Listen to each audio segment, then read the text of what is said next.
Hello दोस्तों। आज हमारा चैनल का बना है बहुत कुछ दिन हो गए और लेकिन आज मैं अपना चैनल पे पहला लेक्चर देने जा रहा हूँ और मैं चाहता हूँ आप सभी लोग हमारे इस वीडियो के अंत तक बने रहें और वीडियो को ज़्यादा से ज़्यादा लाइक करें, ज़्यादा से ज़्यादा सब्सक्राइब करें साथियों, और ये वीडियो को घर घर तक पहुँचाएँ। आज मैं लेक्चर जो दे रहा हूँ साथियों, आज आप लोग देखते होंगे अभी राम मंदिर का उद्घाटन अयोध्या में चल रहा है और ये कहा जा रहा है कि राम मंदिर का उद्घाटन मोदी जी करेंगे। परंतु कुछ लोग उसमें खुश हैं, बहुत लोग अयोध्या में जा रहे हैं। परंतु हिंदू धर्म के जो धर्माचार्य हैं, शंकराचार्य हैं, जो चारों पीठ के जो शंकराचार्य हैं, वो शंकराचार्य जो है उनका विरोध कर रहे हैं कि मोदी शूद्र जाति का है और इन जातियों को धर्मशास्त्र पढ़ने की भी अधिकार नहीं। दूसरा, इसकी पत्नी नहीं है, बिना पत्नी का प्राण प्रतिष्ठा कैसे करेंगे, और कई प्रकार का राजा को प्राण प्रतिष्ठा करने का अधिकार नहीं है, इसमें साधु संतों को देना चाहिए, मतलब ऐसे तमाम। तो साथियों, आज हम चांद पे चले गए, मंगल ग्रह पे चले गए, लेकिन जातिवाद आज भी है, क्योंकि हिंदू धर्म ही ऐसा धर्म है जो मानो एक समानता नहीं दिखाई देते साथियों। इसलिए मैं आप लोग को कहना चाहूँगा कि मैं आज बताना चाहूँगा कि पुराना इतिहास हमारी क्या रही और आज हमारा क्या रहा, अब ये चल क्या रहा वर्तमान में। तो साथियों, आप लोग कहीं मत जाएं, वीडियो पे बने रहें वीडियो के अंत तक और वीडियो को लाइक सब्सक्राइब करें। साथियों, मैं रविदास सूर्यवंशी स्वागत करता हूँ आपका अपने इस यूट्यूब चैनल सत्य प्रकाश पर। और साथियों, अभिवादन स्वीकार करिए। नमो बुद्धाय, जय भीम, जय जोहार, नमस्कार, जिस रूप में आप होंगे। साथियों, मैं आज उस दौर की बात करूंगा जब भारत में अंग्रेजी शासन के साथ साथ पेशवाई शासन चल रही थी। मराठाओं की जब शिवाजी महाराज का शासन समाप्त किया, पेशवाओं ने फिर सत्ता पे काबिज किया, कब्जा किया, तो पेशवाओं ने मनुस्मृति को पूरा जमीन पे उतार दी। जिस मनुस्मृति में यह कहा गया शूद्र को धन रखने की अधिकार नहीं, शूद्रों को अपना जहाँ चले तो अपने पद चिन्ह मिटाने के लिए कमर पे झाड़ू बांध लें और कहीं उनके थूकने से जमीन दूषित ना हो जाए, तो जमीन पे थूक ना गिर जाए, इसलिए गले पे मटका बांध लें। तो साथियों, तमाम ऐसे चीजें कहीं मनुस्मृति में लिखी गई और उसी संविधान को उन्होंने लागू किया। जैसे शूद्रो स्त्री विद्या नाध्येतम, तो शूद्र और किसी भी जाति का स्त्री हो उसको विद्या नहीं देनी चाहिए। ऐसे तमाम, विधवा का पुनर्विवाह नहीं होने चाहिए, बाल विवाह होना चाहिए, ऐसे तमाम कुरीतियां फैली हुई थी उसी समय। कहते हैं ना साथियों, अति का अंत जरूर आता है। जहां धर्म है वहां पाप है, लेकिन जहां पाप है वहां धर्म है। और बाबा साहब ने कहा सत्य में जयते। साथियों, सत्य का ही विजय होता है। अंतिम समय तक ठहरे रहे, विजय तो सत्य का होता है, परंतु उस विजय के लिए हमें लड़ना पड़ता है। अगर हम सोचेंगे कोई जो है आएगा हमको विजय करेगा, ऐसा नहीं साथियों। उस विजय के लिए हमको स्वयं तैयार होना पड़ेगा और विजय का घोषणा करने के लिए हमको युद्ध करना पड़ेगा, उस लड़ाई को लड़ना पड़ेगा। सामाजिक लड़ाई, मानसिक रूप से गुलाम है तो मानसिक लड़ाई, जिस रूप से गुलाम उस रूप से आंदोलन को उठाना पड़ेगा। वैसी आंदोलन उठाने के लिए उस समय पैदा हुई भारत में महाराष्ट्र के एक सतारा गांव, उसके सतारा जिले के जो नए गांव है, उस नए गांव में पैदा हुई माँ सावित्रीबाई फुले। जी हाँ, मैं बात करने वाला हूँ माँ सावित्रीबाई फुले के बारे में। साथियों, आज इन्हीं के जीवन पर हम सीखेंगे, जिनका जन्म भारत के पेशवाओं के शासन काल में हुआ, जिसमें जुल्म अत्याचार पेशवा लोग बहुत ज्यादा मराठा पे कर रहे थे। तो साथियों, मैं आपको बताना चाहूंगा, जन्म 3 जनवरी 1831 को एक साधारण सा किसान परिवार में हुआ। पिताजी का नाम खंडदोजी नैसिल पाटिल और माता जी का नाम लक्ष्मीबाई। तो साथियों, एक साधारण सी परिवार में इनकी जन्म होती है और जन्म होने के बाद साथियों धीरे धीरे जो है उनका जब जन्म होता है तो उनके पिताजी बहुत एक शांति स्वभाव के आदमी थे और उन्होंने पुत्री का जब जन्म हुआ तो बहुत खुश हुए, क्योंकि कहते हैं ना साथियों, किसी किसी का दिल बड़ा होता है।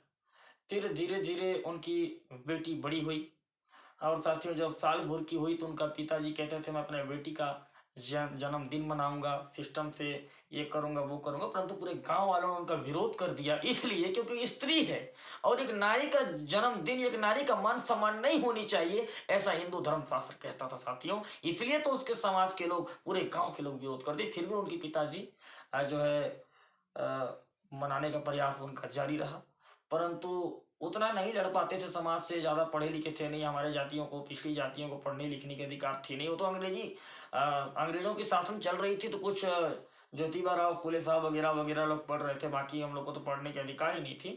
तो इसलिए साथियों मैं आप लोग को बताना चाहूंगा कि उस समय माँ सावित्रीबाई फुले की जन्म होती है, और माँ सावित्रीबाई फुले जब साल भर की हुई, फिर धीरे धीरे खेल कूद के 2-3 साल 4 साल 5 साल की हुई, तो माँ सावित्रीबाई फुले 5 साल में ही मतलब आम बोलचाल की भाषा सीख गई और एक संस्कारी, एक सुशील चरित्रवान अपने घर में लोगों के पास पेश आने लगी साथियों। और जिस किसी को जब कागज उठा के कागज पढ़ते देखती, तो वो भी अगर कागज फेंका हुआ मिल जाता तो वो भी उठाकर कागज पढ़ती थी साथियों। एक बार जब उनको कागज पढ़ते हुए उनके बाप ने देख लिया था, उनके पिताजी ने देख लिया था, तो कागज को जला दिया था कि तुम मुलगी हो और मुलगियों को हमारे धर्म में पढ़ने के अधिकार नहीं, इससे धर्म भ्रष्ट हो जाएगा। मुलगी मतलब होता है बेटी साथियों, मुलगा मुलगी मराठी भाषा में लड़का लड़कियों को कहा जाता है। तो साथियों मैं आपको बताना चाहूंगा कि साथियों माँ सावित्रीबाई फुले का पढ़ने का इच्छा था, परंतु उनकी इच्छाओं को मार दिया जाता है। लेकिन फिर भी एक दिन अपने सहेली को लेकर, एक अपने भाई को लेकर और एक मुक्ता नाम की सहेली को लेकर वो चलती हैं धीरे धीरे ब्राह्मणों की बस्ती की ओर, रोज जाती हैं और स्कूल से सुनकर सीख कर छुप के देखती थी और देख कर सीख कर आती थी। परंतु साथियों एक दिन उस बस्ती के ब्राह्मण आचार्य ने देख लिया तो उन्हें जमकर डांटा, तुम पिछड़ों को यहाँ पढ़ने के अधिकार नहीं, तुम यहाँ कैसे आ गई, तुरंत यहाँ से दफा हो जा, मेरे आंखों के सामने से, नजरों के सामने से हट जा, नहीं तो तुम्हें हम जान से मार देंगे, यहाँ तुमको पढ़ने के अधिकार नहीं, तुम्हारे पढ़ने से धर्म शास्त्र दूषित हो जाएंगे। साथियों फिर बात उनके पिताजी तक गई, फिर माँ सावित्रीबाई पे रोक लग गया, फिर वो स्कूल नहीं गई, लेकिन कुछ कुछ देख देख कर जान जाती थी साथियों। ऐसे समय बीतता गया, फिर 9 साल की उम्र में 1842 में महात्मा ज्योतिराव फुले जी के साथ उनका विवाह हो जाता है। 12 वर्षीय ज्योतिराव फुले, 9 वर्षीय एक माँ सावित्रीबाई फुले, दोनों का विवाह कर दी जाती है। साथ ही जब दोनों का विवाह कर दी जाती है, फिर कुछ दिन बीतता है, ज्योतिराव फुले साहब खेत में काम करने जाते हैं और काम करके आते, फिर उनको पता चलता है उनके सावित्रीबाई फुले के हाव भाव से कि उनकी पत्नी पढ़ना चाहती है। तो ज्योतिराव फुले समाज को अच्छे ढंग से बेहतर समझते थे कि हमारा ये जो धर्म ग्रंथ क्या कहता है, हमारा समाज कैसे रूढ़िवादी अंधविश्वास से फंसा हुआ है। तो वो जानते थे कि ऐसे में सावित्री को पढ़ना मुश्किल होगा, परंतु फिर भी सावित्री को उन्होंने कहा कि तुम खेत पे आना, और जब खेत पे तुम आएगी तो मैं तुमको पढ़ाऊंगा। माँ सावित्रीबाई फुले ज्योतिराव फुले साहब जैसे काम पे निकलते थे, कुछ टाइम बाद खाना वाना बनाकर उनके लिए लेकर पहुंच जाती थी, और सावित्रीबाई फुले को ज्योतिराव फुले साहब उनको पढ़ाते थे। धीरे धीरे धीरे उनकी पढ़ने की इच्छा जगी, फिर पढ़ते पढ़ते जो एक विश्वविद्यालय है मुंबई की, वहाँ फिर उनको पढ़ाया गया, फिर एक शिक्षक वो चीज़ किया गया, उनको शिक्षित करके एक डिग्री दी गई। फिर उनको पढ़ाने के बाद, डिग्री लेने के बाद फिर वो पहला महिला अध्यापिका भी बनी। फिर 1848 में उन्होंने स्कूल खोलने का निश्चय किया। तब जब स्कूल खोलने की निश्चय की तो तमाम तरीके का विरोध हुआ साथियों। सबसे पहले माँ सावित्रीबाई फुले घर घर जाती थी कि चलो तुम पढ़ने, तो कोई नहीं आता था। जब उन्होंने 1848 में स्कूल की स्थापना की तो उनको स्कूल का स्थापना करने के लिए कोई घर नहीं दे रहा था, परंतु एक जो है मुसलमान के बहन जो थी फातिमा शेख, उन्होंने उनको साथ निभाया पढ़ाई में कि हम साथ मिलकर पढ़ाएंगे, और एक ब्राह्मण के घर में पाठशाला खुला। तो साथियों ब्राह्मण गलत नहीं, कोई आदमी गलत नहीं हो सकता, ब्राह्मणवाद गलत है, वो जो उनके नियम धर्म है वो गलत है। वो आपके अंदर भी हो सकता है, हमारे अंदर भी हो सकते हैं। तो साथियों फिर उन्होंने पढ़ाई जो है क्या पढ़ाई के लक्ष्य में आगे बढ़े और फिर पढ़ाई शुरू करने का काम किया। फिर कुछ लोग धीरे धीरे जाने लगे, तो फिर मराठा के जो भट्ट थे, और जो ब्राह्मणों को भट्ट कहा जाता है, उनको तुरंत बहका दिया गया कि भाई शूद्र जातियों को शिक्षा वर्जित है, स्त्रियों को शिक्षा वर्जित है, शिक्षा दे रही है। तमाम गांव वालों ने तमाम विरोध किया ज्योतिराव फूले साहब, माँ सावित्रीबाई फूले का। और जब वो स्कूल जाती तो साड़ी उनके पूरा कीचड़ में सनाता था, क्योंकि ये लोग कीचड़ फेंकते थे, गोबर फेंकते थे, तमाम तरीके उनको यातना देते थे। और मुझे ये कहते हुए शर्म आ रही कुछ है कि महिलाएं तनिक भी समझदार नहीं थी, क्योंकि उनको ऐसा बना दिया गया था। महिलाएं ही सावित्रीबाई फुले का विरोध करती थी कि हम ऐसा नहीं करेंगे, हमारा धर्म भ्रष्ट होता है, तुम गलत कर रही है, हम नहीं जाएंगे तुम्हारे पास। साथियों, धीरे धीरे समय बीता, उनको तमाम यातना झेलना पड़ा, लेकिन कहा जाता है कुछ लोग जरूर समझदार होते हैं और उस जगह पे वो पहुंचते थे शिक्षा वर्जित करने के लिए। साथियों, मैं आपको बता दूं, फिर एक दिन ज्योतिबा फुले साहब ने समझाया कि सावित्री, तुम एक साड़ी पहन कर जाया करो, एक साड़ी लेकर जाया करो। जब तुम पे कीचड़ फेंकें, जो कीचड़ से सनी हुई साड़ी होती है उसको स्कूल में जाकर खोल दो, इसको पहन लो, फिर तुमको पढ़ाने में आसानी होगा। तो ऐसे करके जो है माँ सावित्रीबाई फुले पढ़ाने की काम कर रही थी और धीरे धीरे उनके स्कूल में बच्चे भी बढ़ रहे थे। फिर एक दिन ज्योतिबा फुले साहब को उनके पिताजी आते हैं, तो ज्योतिराव फुले साहब को कहते हैं, मैं सुना हूं कि तुम ईसाई बन रहे हो। ज्योतिराव फुले साहब ने कहा, पिताश्री, हाँ ये मैं मानता हूं कि ईसाइयों के जो है धर्म ग्रंथ हमारे लोगों के धर्म ग्रंथ से कई गुने अच्छे हैं, परंतु मैं ईसाई बन जाऊं तो मेरा धर्म का समस्या का समाधान नहीं होगा, इसलिए मुझे हिंदू ही रहकर अपने धर्म का समस्या का समाधान करना पड़ेगा, बाद में देखा जाएगा। तो साथियों, अपने पिताजी को उन्होंने समझाया और फिर उनके पिताजी ने कहने लगा कि गांव के पूरा ब्राह्मण लोग तुम्हारा विरोध कर रहे हैं, हमारे समाज के भी लोग विरोध कर रहे हैं कि तुम्हारी पत्नी जो है शिक्षा देने जाती है, जो धर्म का विरोध है। तो ज्योतिबा फुले साहब ने कहा, हाँ हम तो इसको आगे तक बढ़ाएंगे, लेके जाएंगे। हम ब्राह्मणों के ढोम अडंबर जो मनुष्य के लिखे हुए किताब हैं उन पर हम विश्वास नहीं करते। तो उन्होंने कहा, फिर तुमको हमारे घर छोड़कर जाना होगा। तो साथियों, ज्योतिबा फुले ने कहा, सावित्री तुम अपना सामान बांधो, हम आज ही घर छोड़कर निकल जाते हैं।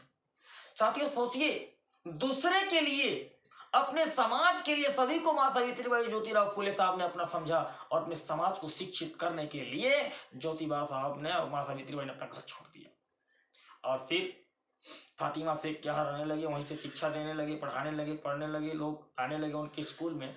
एक दिन ऐसा हुआ कि मां सावित्रीबाई फुले को जब रोकना हुआ तो मां ज्योतिबा फुले के प्रति आदिवासियों को भड़का दिया गया कि जाओ तुम उनको रात को चांद से मार देना। ज्योतिराव फुले साहब पैदल आ रहे थे, उनके आगे आगे और फिर पीछे पीछे वो चल रहे थे और आगे आगे हाथ पे तलवार लिए लोग पहुंच जा रहे थे। ज्योतिराव साहब ने पूछा, तुम कहाँ जा रहे हो? बोले, हम ज्योतिबा फुले साहब को मारने जा रहे हैं। अच्छा, बोले क्यों मारने जा रहे हो? बोले वो इसलिए मारने जा रहे हैं कि वो हमारे धर्म ग्रंथों के खिलाफ काम करता है। बोले किसने तुमको मारने भेजा? बोले ब्राह्मणों ने। बोले मैं ही ज्योतिराव हूं, तुम क्यों मारना चाहते हो ज्योतिराव को? मैं ही ज्योतिराव हूं।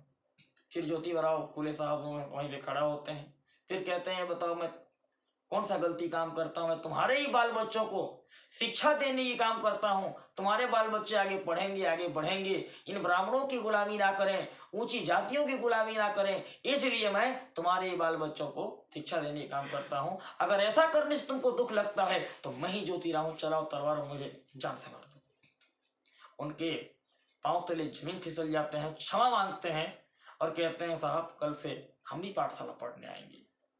साथियों, ऐसे मां सावित्रीबाई फुले के पति ज्योतिबा फुले थे, अपने पत्नी को पल पल पर आगे बढ़ाना चाहते थे। मैं भी चाहता हूं हमारे समाज के सारे जितने जेंट्स हैं वो महिलाओं को फुल साथ दें और साथियों अपने महिलाओं को ऐसा शिक्षा संस्कार, ऐसा कल्चर दें कि वो आगे बढ़ने में उनको रोके ना, अच्छे जगह पर जाएं।